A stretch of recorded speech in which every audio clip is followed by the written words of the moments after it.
Et si l'homme qui a aidé des milliers de Français à dire la vérité avait lui-même caché la sienne pendant des années? Pascal Bataille, le visage calme de « y a que la vérité qui compte », semblait tout maîtriser. La télévision, les émotions, les silences des autres. Mais derrière ce sourire posé, il y aurait eu un mariage fissuré, des rumeurs jamais vraiment éteintes, une amitié avec Laurent Fontaine que certains ont toujours trouvée trop mystérieuse, et une vie privée bien moins tranquille qu'elle n'en avait l'air. Alors ce soir, on ne va pas juger Pascal Bataille. On va simplement se poser une question. Quand celui qui demande aux autres de tout révéler garde lui-même ses secrets, que cache vraiment le rideau? Quand on parle de Pascal Bataille, on pense souvent au plateau télé, aux lumières, aux histoires des autres, aux confidences qui tombent, parfois comme une larme sur une table trop propre. Mais derrière le présentateur, il y avait aussi un mari, un père, un homme qui rentrait chez lui quand les caméras s'éteignaient. Et c'est là que l'histoire devient plus délicate. Pendant environ 25 ans, Pascal Bataille a partagé sa vie avec Adra. Une longue histoire, discrète, loin du vacarme permanent de la télévision. À l'époque, pour beaucoup de téléspectateurs, cette union donnait l'image d'un équilibre. Un homme de télévision, certes exposé, mais qui semblait avoir gardé une maison solide derrière lui. Vous savez, dans ce milieu, c'est déjà presque une performance. Parce que la télé, ça flatte, ça attire. Ça donne parfois l'impression qu'on est plus fort que les autres. Et puis, quand on vous reconnaît dans la rue, quand on vous sourit un peu trop longtemps, quand on vous écoute comme si chaque phrase avait de l'importance. Eh bien, il faut avoir les pieds bien plantés au sol. Et Pascal, justement, donnait cette impression-là. Un homme posé. Pas le genre à courir après les flashs. Pas le genre à s'étaler dans les magazines toutes les 3 semaines. Mais en 2023, la séparation avec Adra est venue casser cette image tranquille. Après un quart de siècle de vie commune, leur histoire s'est arrêtée. Et là, forcément, une question se pose. Un couple qui se sépare après 25 ans, est-ce qu'il se brise d'un coup? Ou est-ce qu'il se fend doucement pendant des années sans que personne ne voie vraiment la fissure? C'est souvent comme ça dans les longues histoires. De l'extérieur, tout semble encore debout. On continue à sourire au dîner, on répond « ça va » quand quelqu'un demande des nouvelles. On garde les habitudes, les photos, les anniversaires, les enfants, les souvenirs. Mais à l'intérieur, parfois il n'y a déjà plus grand-chose qui circule. Et c'est là que certaines rumeurs, surtout dans les cercles parisiens, ont commencé à tourner autour de Pascal Bataille. Rien d'officiel, rien de prouvé publiquement, mais des murmures, des récits de couloirs, des gens qui disaient que le couple aurait été fragilisé bien avant l'annonce officielle. Certains allaient même jusqu'à suggérer que le mariage n'aurait été qu'une façade durant ces dernières années. Alors attention, une façade, ce n'est pas forcément un mensonge froid. Parfois, c'est une protection. Quand on a des enfants, quand on a une image publique, quand on a construit une carrière autour de l'écoute, de l'émotion et des liens humains, on ne claque pas la porte comme dans une mauvaise scène de théâtre. On retarde, on arrange, on se tait, on garde le décor encore un peu. Et si c'était cela, la vraie douleur de cette histoire? Non pas un scandale brutal, mais l'usure lente d'un couple qui n'arrivait plus à se raconter la même vie. Il faut aussi se souvenir de ce que Pascal représentait à l'écran. Avec Y a que la vérité qui compte, il n'était pas seulement animateur, il était presque un passeur. Celui qui amenait quelqu'un à dire « Je t'aime encore, je te demande pardon, je n'ai jamais osé te parler ». Imaginez le poids de cette image. Tous les soirs, ou presque, vous aidez les autres à réparer leurs liens. Et pendant ce temps, chez vous, peut-être que votre propre lien se défait. Si c'était moi, honnêtement, je crois que j'aurais eu du mal à l'accepter. Parce que c'est cruel quand même. Être perçu comme l'homme des vérités et ne pas réussir à dire la sienne dans sa propre maison. On peut se demander, Pascal a-t-il voulu préserver sa famille? A-t-il voulu protéger ses enfants? A-t-il voulu garder intacte cette image rassurante que le public avait de lui? Ou bien, tout simplement, comme beaucoup d'hommes de sa génération, a-t-il eu peur de reconnaître qu'une histoire était terminée? Parce qu'à partir d'un certain âge, mes amis, on ne quitte pas seulement quelqu'un. On quitte aussi une époque. On quitte la maison où les enfants ont grandi. On quitte les matins habituels, les repas répétés, les petites phrases qu'on n'entendra plus. Et ça, même quand l'amour est fatigué, ça fait mal. Les rumeurs les plus dures ont parlé de bonheur fabriqué, de contrats silencieux, d'un arrangement pour maintenir une image familiale. Mais la vérité, elle, est probablement plus humaine que ça. Moins spectaculaire. Plus triste aussi. Peut-être qu'ils ont simplement essayé. Encore et encore. Peut-être qu'ils ont tenu pour les enfants. Peut-être qu'ils ont attendu le bon moment, comme beaucoup de couples qui ne veulent pas faire exploser toute une famille au mauvais instant. Et puis, un jour, les enfants sont grands. Les obligations changent. La peur du scandale devient moins forte que la fatigue de faire semblant. Alors on annonce la séparation. Proprement, sans cris, sans grande scène publique. Mais derrière cette phrase simple, ils se séparent. Il y a parfois 10 ans de silence. Et c'est peut-être cela que le public ne voit jamais. On voit la date officielle. On voit l'article. On voit le nom de l'épouse. On voit l'année 2023. Mais on ne voit pas les nuits où l'on se couche dos à dos. On ne voit pas les conversations évitées. On ne voit pas les repas où chacun parle des enfants pour ne pas parler de soi. On ne voit pas le moment précis où l'on comprend que l'autre est encore là, mais que le couple, lui, est déjà parti. Et dans le cas de Pascal Bataille, cette séparation a pris une dimension particulière parce qu'elle venait heurter une image très forte. Celle de l'homme qui faisait tomber les masques des autres. La phrase qui reste finalement, c'est celle-ci. Parfois, le rideau le plus difficile à ouvrir n'est pas celui de la télévision. C'est celui de sa propre vie. Alors oui, le divorce avec Adra en 2023 a été présenté comme une étape personnelle. Mais autour de cette rupture, les questions ont continué à tourner. Était-ce une fin apaisée? Une décision mûrie depuis longtemps?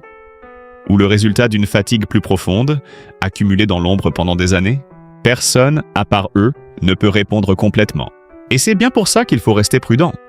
Mais prudent ne veut pas dire naïf, car quand une histoire de 25 ans s'arrête, surtout dans la vie d'un homme aussi associé aux confidences publiques, il y a toujours une part de mystère qui intrigue. Et cette part de mystère, justement, va devenir encore plus forte avec un autre choix de Pascal Bataille. Quitter Paris, s'éloigner du bruit et chercher refuge du côté du Cap Ferret. Un simple besoin de calme ou le début d'un nouveau chapitre beaucoup plus secret. Ça, on va le voir dans la suite.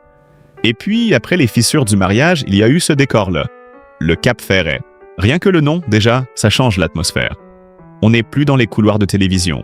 On n'est plus dans les studios parisiens avec les projecteurs, les assistants qui courent, les téléphones qui vibrent toutes les 2 minutes. Non. Là-bas, il y a l'océan, les pins, le vent qui passe dans les volets, les marées qui montent et qui redescendent, comme si elles disaient aux humains « Calmez-vous un peu. Vous n'êtes pas si pressés que ça. » Et Pascal Bataille, justement, a souvent été associé à ce besoin de s'éloigner, à cette envie de quitter Paris pour retrouver quelque chose de plus simple, de plus respirable. À première vue, c'est presque évident.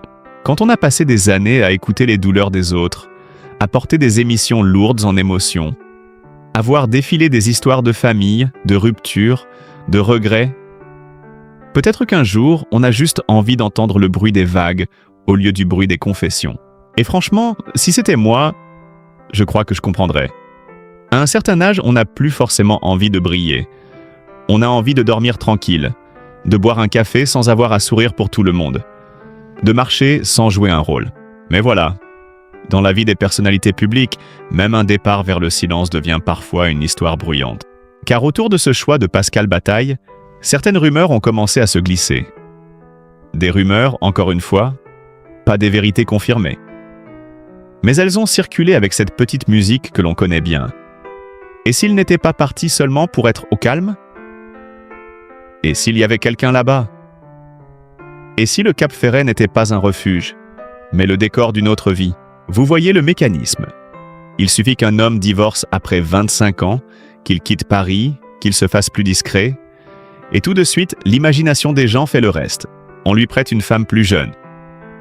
On imagine une rencontre loin des caméras.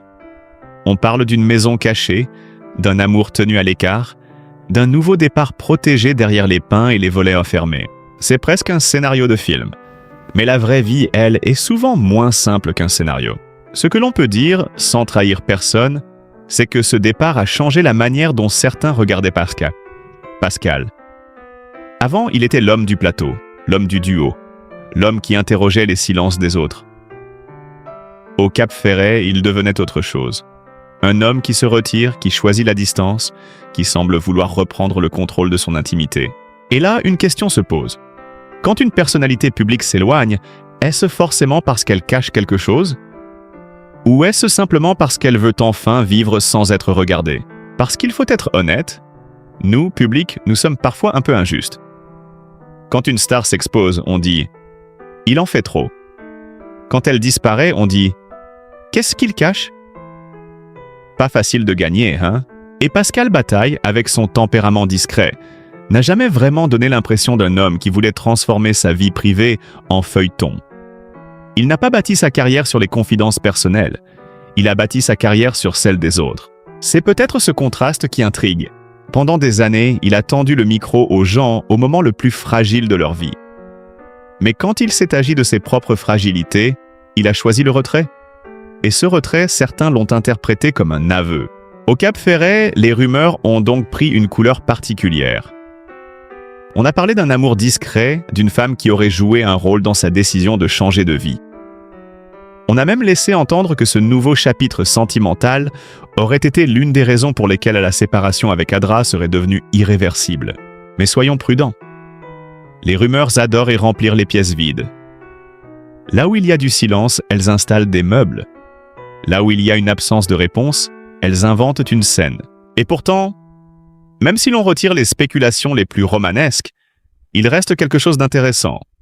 Le besoin de recommencer ailleurs. Ça, c'est très humain. Après une séparation longue, après une carrière intense, après des années à vivre dans une image publique, on peut avoir besoin de changer de décor pour ne pas devenir prisonnier de son passé. Une ville garde les souvenirs. Une maison garde les disputes. Un quartier garde les habitudes.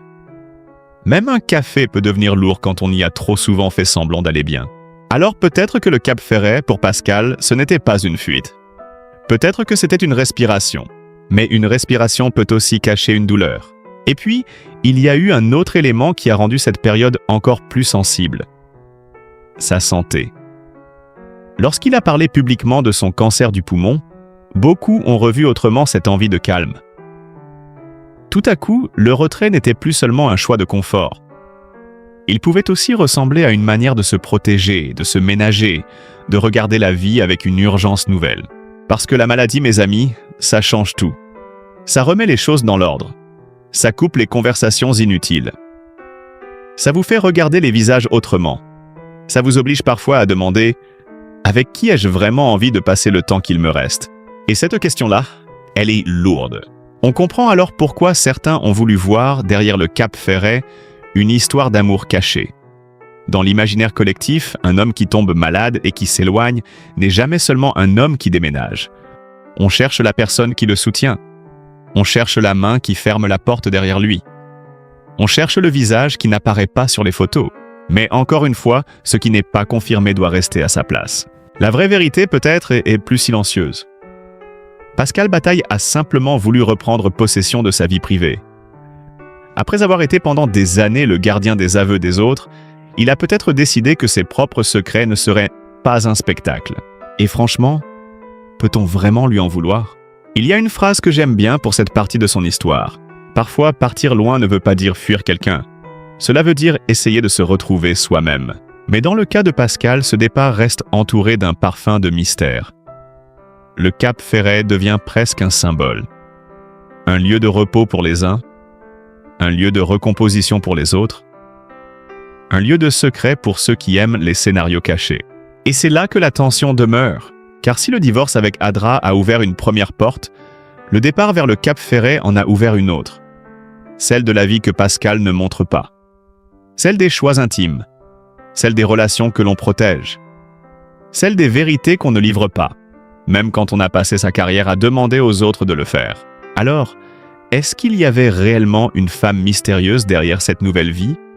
Ou bien est-ce simplement le public qui, habitué aux révélations de télévision, ne supporte pas qu'un homme garde enfin une part de silence? Personne ne peut le dire avec certitude. Mais une chose est sûre. À partir de ce moment-là, Pascal Bataille n'est plus seulement l'ancien animateur d'une émission culte. Il devient un homme observé autrement. Un homme dont chaque absence, chaque retrait, chaque choix de vie semble appeler une interprétation. Et le plus étonnant, c'est que cette zone de mystère ne concerne pas seulement sa vie amoureuse. elle va aussi toucher l'autre grande relation de sa vie publique, son lien avec Laurent Fontaine. Un lien vieux de 40 ans, un lien fort, parfois brisé, puis recollé. Un lien qui a fait naître, lui aussi, beaucoup de questions. Et là, mes amis, on entre dans une histoire encore plus délicate. Et maintenant, mes amis, on arrive à un nom impossible à éviter quand on parle de Pascal Bataille. Laurent Fontaine. Parce que Pascal sans Laurent, c'est un peu comme une émission sans générique. Il manque quelque chose. Une couleur, un rythme, une présence en face. Pendant des années, ces deux-là ont avancé ensemble. Ils se sont rencontrés dans le monde des médias, ils ont travaillé côte à côte. Ils ont construit une complicité rare à la télévision française. On les a vus dans Y a pas photo, puis surtout dans Y a que la vérité qui compte. Cette émission où les sentiments des autres passaient derrière un rideau. Pendant qu'eux, devant les caméras, tenaient la maison avec calme. Et il faut le dire, leur duo fonctionnait. Pascal avait ce côté posé, presque rassurant. Laurent, lui, amenait une autre énergie, une autre façon de relancer, de sourire, de détendre parfois l'atmosphère. À l'écran, on avait l'impression qu'ils se comprenaient sans toujours avoir besoin de parler. Et ça, dans un duo télé, c'est très précieux.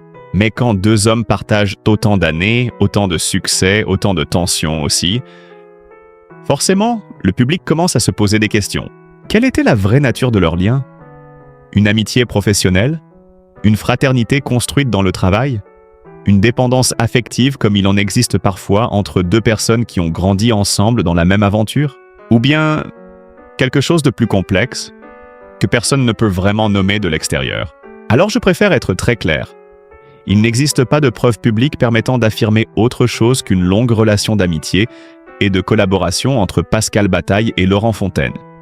Le reste appartient aux rumeurs, aux interprétations, aux petits murmures qui aiment beaucoup se nourrir des silences. Mais justement, ces silences ont parfois été lourds, car à un moment, les deux hommes se sont éloignés.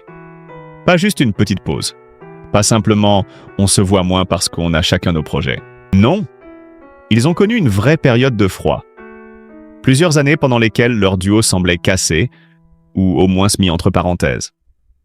Et pour beaucoup de téléspectateurs qui les avaient toujours vus ensemble, cette rupture a eu quelque chose de surprenant. Quand deux associés se séparent, on dit souvent « c'est le travail ». Quand deux amis se fâchent, on dit « c'est la vie ». Mais quand deux hommes qui ont construit une image presque fusionnelle se tournent le dos, les gens cherchent une explication plus intime. Et là, les rumeurs sont arrivées. Certains ont parlé d'un conflit d'ego, d'autres d'une blessure professionnelle. D'autres encore, plus audacieux, ont imaginé une trahison plus personnelle, une jalousie, une souffrance qui aurait dépassé le simple cadre du métier. Vous voyez comment ça marche. Quand une relation est forte, sa rupture paraît toujours suspecte. On se dit, s'ils ne se parlent plus, c'est qu'il y a forcément quelque chose de profond. Mais parfois, la vérité était moins romanesque. Parfois, deux hommes se fâchent simplement parce qu'ils sont fatigués. Parce qu'ils ont trop travaillé ensemble. Parce que l'un veut continuer et l'autre changer de route. Parce que l'argent, la notoriété, la pression, les décisions de production, tout cela finit par user même les amitiés les plus solides. Et si c'était ça, finalement? Non pas une histoire cachée, mais une usure humaine. Parce qu'une amitié de 40 ans, ce n'est pas une jolie photo immobile. C'est un vieux meuble de famille. Il tient encore, mais il grince. Il a reçu des coups. Il porte des marques. Et pourtant, on n'arrive pas à s'en séparer. La phrase qui me vient, c'est celle-ci. Certaines amitiés ne se brisent jamais vraiment. Elles s'abîment, elles s'éloignent, puis elles reviennent parce qu'elles font partie de notre histoire. Et c'est précisément ce qui rend la relation entre Pascal et Laurent si intéressante. Après cette période de distance, ils se sont retrouvés. Leur retour ensemble, notamment autour de la relance de Y a que la vérité qui compte en 2022 sur C8, a réveillé la mémoire du public. D'un coup, les gens ont revu les deux visages côte à côte. Comme avant, un peu plus âgés bien sûr. Avec des rides, avec du vécu, avec peut-être moins d'insouciance. Mais toujours cette mécanique familière. Et là encore, les commentaires sont repartis. Certains y ont vu une réconciliation professionnelle. D'autres une preuve que leur lien n'avait jamais vraiment disparu. D'autres encore ont recommencé à parler de cette fameuse relation spéciale, difficile à classer, difficile à expliquer. Mais soyons honnêtes entre nous. Est-ce qu'on a vraiment besoin de coller une étiquette sur toutes les relations fortes? À partir d'un certain âge, on comprend qu'il existe des liens qui ne rentrent pas dans les cases simples. Il y a des amis qui connaissent vos failles mieux que votre famille. Des collègues qui ont traversé avec vous plus d'épreuves que certains proches. Des duos qui deviennent presque des couples professionnels, avec leurs habitudes, leurs disputes, leurs réconciliations, leurs silences. Et parfois, le public confond intensité et secret. Si Pascal et Laurent ont intrigué, c'est peut-être parce qu'ils ont montré quelque chose de rare. Deux hommes capables de durer ensemble, de se perdre, puis de revenir. Dans un monde médiatique où tout va vite, où les duos se font et se défont comme des contrats, leur histoire avait quelque chose d'ancien. Presque d'un autre temps. Mais ce retour en 2022 avait aussi un parfum particulier. Parce qu'à ce moment-là, Pascal lui-même traversait déjà des zones personnelles plus fragiles. Sa séparation avec Adra allait devenir publique peu après. Sa vie changeait. Son rapport au travail aussi. Et plus tard, avec l'annonce de sa maladie, beaucoup ont relu cette période autrement. On peut alors se demander, quand tout tremble autour de soi, vers qui revient-on? Vers ceux qui nous connaissent vraiment? Vers ceux qui étaient là au début? Vers ceux qui ont vu notre visage avant le succès, avant les articles, avant les rumeurs? Et Laurent Fontaine, pour Pascal Bataille, fait partie de ces témoins-là. Peut-être que leur réconciliation n'avait rien de mystérieux.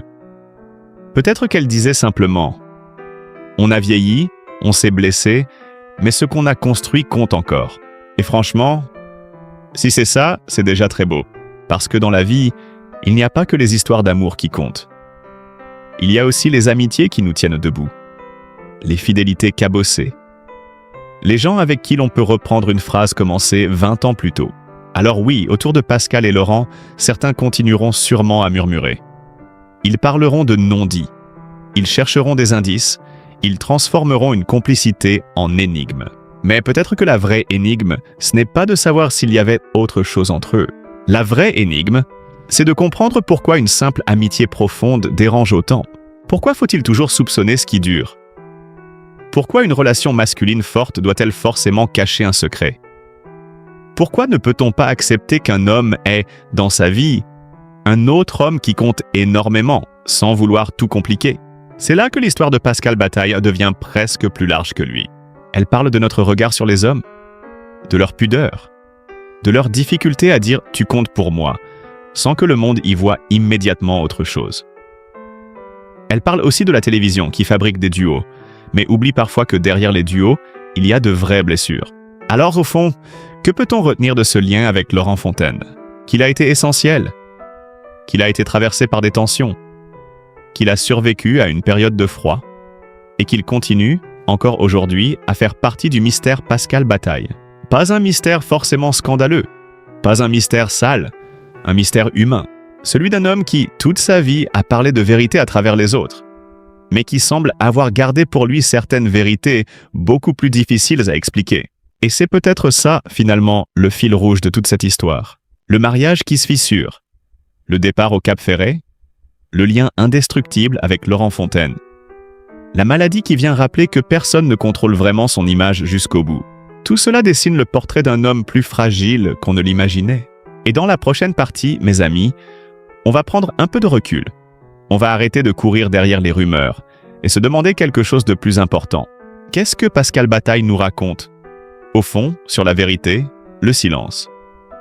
Et le prix à payer quand on passe sa vie à sourire devant les blessures des autres. Et au fond, mes amis, avant de refermer cette histoire, j'aimerais qu'on garde une chose en tête.